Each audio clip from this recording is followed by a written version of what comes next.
Halo anak-anak, walaupun kita belajar di rumah, belajar secara online, tetap semangat ya. Semoga pandemi ini cepat berakhir.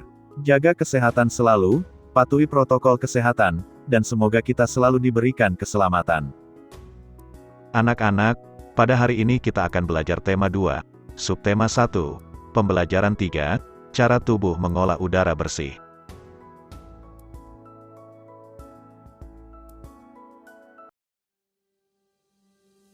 Nah anak-anak, sekarang mari kita membaca bacaan berikut. Hari menanam pohon, Indonesia dikatakan sebagai paru-paru dunia. Sebutan itu disematkan karena di Indonesia terdapat hutan yang sangat luas. Daun-daun di hutan mengeluarkan oksigen berlimpah. Oksigen merupakan unsur penting bagi kehidupan. Namun, sayangnya, hutan kita semakin berkurang akibat kebakaran atau penebangan pohon di hutan secara liar. Oleh karena itu, pemerintah bersama rakyat berusaha mengurangi kerusakan hutan. Salah satu upaya yang dilakukan yaitu menanam kembali pohon di lingkungan.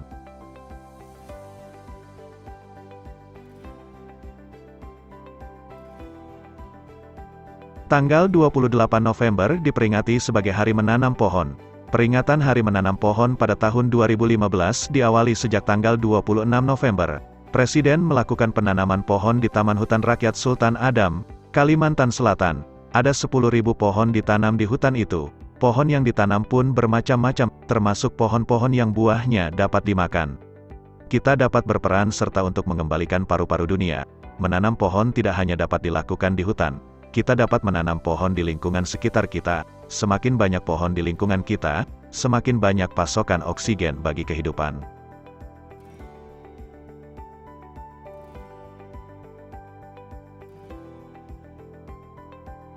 Kamu telah membaca bacaan Hari Menanam Pohon. Menjaga lingkungan sekitar dengan cara menanam pohon merupakan salah satu tanggung jawab kita sebagai warga masyarakat. Semua warga masyarakat mempunyai tanggung jawab dalam menciptakan kenyamanan dan keamanan lingkungan tempat tinggalnya.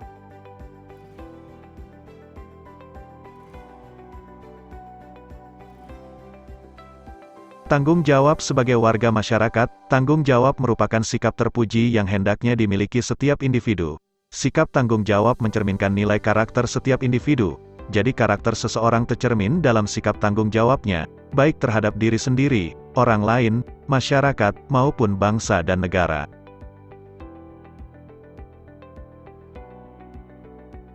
Tanggung jawab sebagai warga masyarakat. Tanggung jawab sebagai warga masyarakat adalah tugas dan kewajiban yang harus dilaksanakan seseorang dalam kedudukannya sebagai warga masyarakat. Hidup bersama dalam masyarakat berarti hidup dengan orang lain dalam suatu tempat tertentu dan mempunyai kepentingan tertentu. Hidup bersama dalam masyarakat sangat penting karena Tuhan menciptakan manusia untuk saling melengkapi, saling membantu, dan saling menyayangi.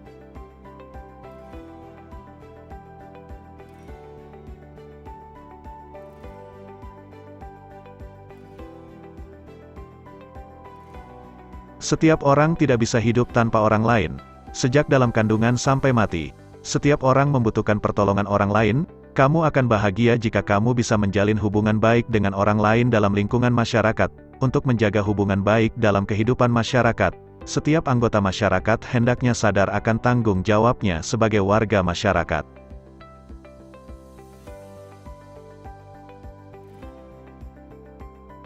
Nah anak-anak, untuk mengetahui berbagai jenis usaha ekonomi di masyarakat, mari kita membaca bacaan berikut. Jenis-jenis usaha ekonomi masyarakat. Kondisi geografis Indonesia beragam. Ada wilayah daratan dan ada pula wilayah perairan.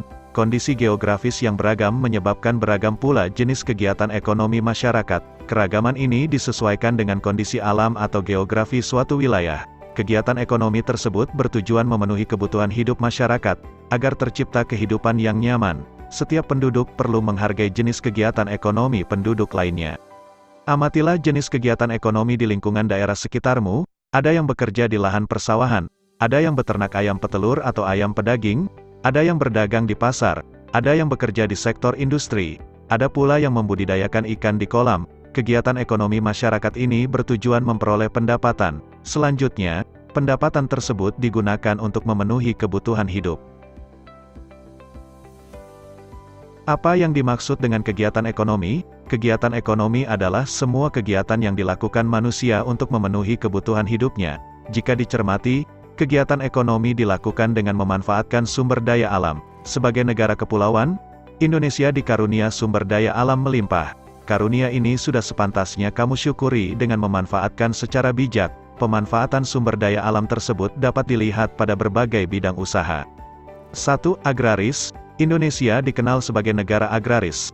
Sebutan ini disebabkan banyak penduduknya bermata pencaharian sebagai petani. Usaha agraris meliputi kegiatan pertanian dan perkebunan. Sektor usaha agraris terdapat di daerah perdesaan dan pegunungan. Berbagai jenis tanaman tumbuh subur dan menghasilkan banyak bahan pangan. Hasil pertanian dan perkebunan antara lain padi, jagung, ubi, kedelai, sagu, umbi-umbian, sayuran, dan buah-buahan.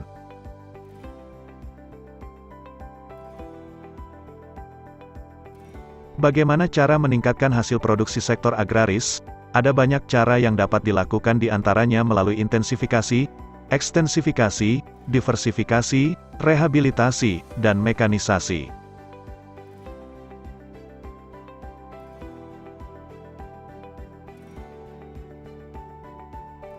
Perkebunan adalah kegiatan penanaman lahan dengan tanaman keras dengan umur lebih dari 6 bulan. Tanaman perkebunan mencakup tanaman musiman dan tanaman tahunan. Tanaman musiman berumur pendek, misalnya tanaman tebu, tembakau, dan rosella. Tanaman tahunan berumur panjang, misalnya tanaman kelapa sawit, kopi, cengkih, teh, karet, cendana, lada, dan kayu putih. Hasil perkebunan di Indonesia menjadi komoditas unggulan ekspor.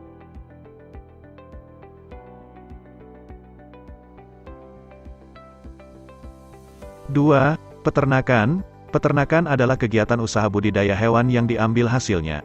Hasil peternakan terdiri atas daging, telur, susu, kulit, dan bulu. Jenis peternakan dapat dibedakan sebagai berikut. A. Peternakan hewan kecil, misalnya kelinci, kambing, domba, dan biri-biri. B. Peternakan hewan besar, misalnya sapi, kerbau, dan kuda. C. Peternakan unggas, misalnya ayam, itik, burung, dan puyuh. Kegiatan peternakan dapat dilakukan dalam skala kecil ataupun besar. Usaha peternakan skala kecil dilakukan oleh penduduk. Peternakan skala besar biasanya dikembangkan oleh pihak swasta, pengusaha, dan pemerintah. Apa peran pemerintah dalam meningkatkan mutu peternakan di Indonesia? Upaya yang dilakukan pemerintah antara lain memberikan bantuan bibit unggul, menyediakan pakan ternak bermutu, dan memberikan penyuluhan kepada peternak.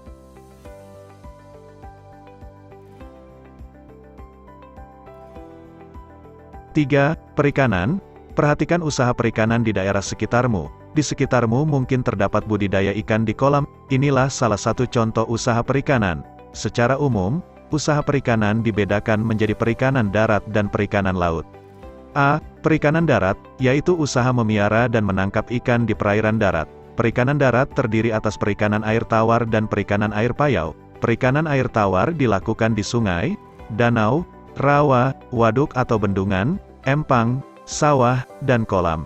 Jenis ikan yang dibudidayakan adalah lele, nila, mujair, gurami, dan mas. Perikanan air payau dilakukan di tambak di pinggir pantai. Jenis ikan yang dibudidayakan adalah bandeng.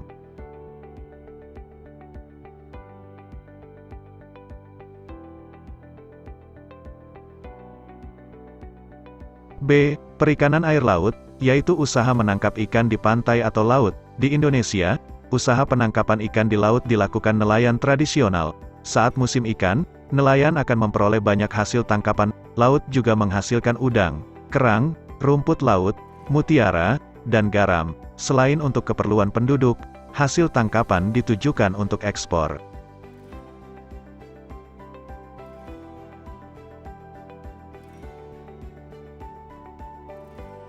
4. Pertambangan. Dilihat dari kondisi geologisnya, wilayah Indonesia mengandung banyak barang tambang. Potensi barang tambang yang melimpah hendaknya dimanfaatkan bagi kemakmuran masyarakat. Barang tambang dapat dibedakan sebagai berikut. A. Barang tambang mineral logam, misalnya emas, perak, tembaga, timah, bauksit, dan nikel. B. Barang tambang mineral non-logam, misalnya belerang, gipsum, marmer, dan batu gamping. C. Barang tambang sumber energi, misalnya minyak bumi, batu bara, dan gas alam.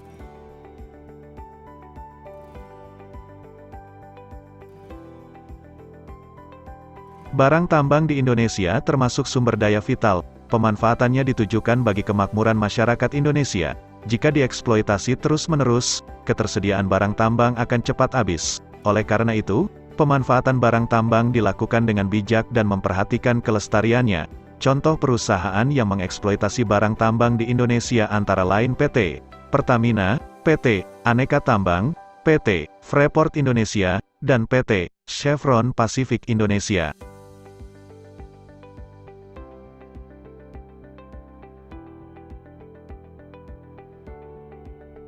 Lima, kehutanan. Dahulu hutan Indonesia bagaikan hamparan karpet hijau dilihat dari udara. Hutan Indonesia berperan penting sebagai paru-paru dunia. Hutan juga berfungsi sebagai tempat berkembangnya berbagai fauna. Dari segi lingkungan, hutan menjadi daerah resapan air hujan. Sayangnya, saat ini luas hutan Indonesia semakin sempit, tidak lagi terlihat hamparan karpet hijau. Dari udara ketika melintasi wilayah Indonesia, ini tidak lepas dari alih fungsi lahan hutan untuk kawasan permukiman dan perkebunan.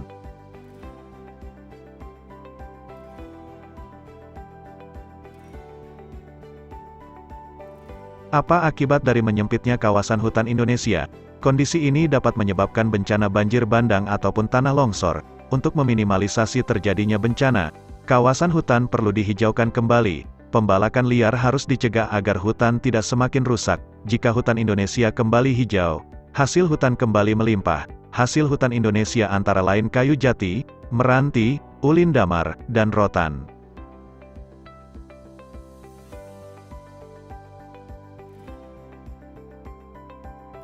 Enam, perdagangan. Perdagangan adalah kegiatan membeli barang dagang dan menjualnya kembali kepada konsumen.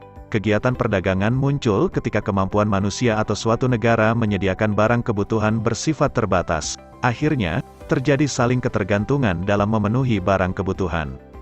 Melalui kegiatan perdagangan, pedagang akan memperoleh keuntungan dari selisih harga jual dan harga beli. Kegiatan perdagangan tidak hanya mencakup satu daerah atau satu negara, akan tetapi, kegiatan perdagangan dapat dilakukan antar negara. Secara ekonomi, kegiatan perdagangan antar negara ditandai dengan ekspor-impor. Ekspor adalah usaha menjual barang dari dalam negeri ke pasar luar negeri. Impor adalah usaha memasukkan barang dari negara lain ke pasar dalam negeri.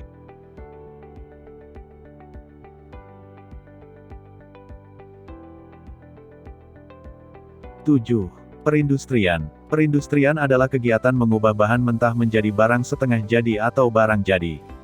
Bahan mentah diperoleh dari melimpahnya sumber daya alam. Usaha industri dapat dilakukan secara perorangan atau kelompok.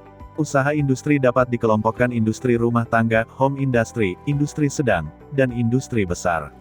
Contoh industri di Indonesia adalah industri makanan dan minuman, kosmetik, obat-obatan, garmen, serta elektronik.